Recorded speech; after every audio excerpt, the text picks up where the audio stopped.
ದೇವರು ಕರುಣೆಯಿಂದ ನಿಮ್ಮನ್ನು ಆಶೀರ್ವದಿಸಿ ರಕ್ಷಣದಾಯಕ ಸುಜ್ಞಾನವನ್ನು ನಿಮ್ಮ ಮೇಲೆ ಸುರಿಸಲಿ.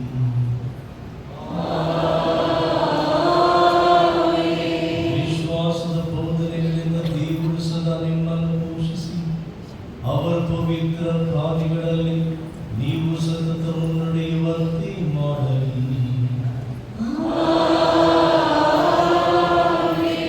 ದೇವರು ನಿಮ್ಮ ಹೆಜ್ಜೆಗಳನ್ನು ಅವರಂತೆ ತಿರುಗಿಸಿ ಪ್ರೀತಿಯ ಹಾಗೂ ಶಾಂತಿ ಪದವನ್ನು ನಿಮಗೆ ತೋರಲಿ.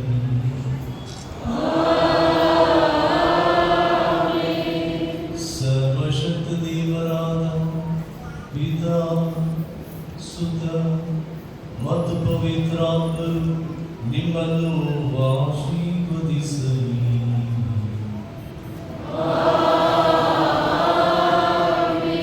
ಹೋಗಿ ಬನ್ನಿ, ಪ್ರಭುವಿನ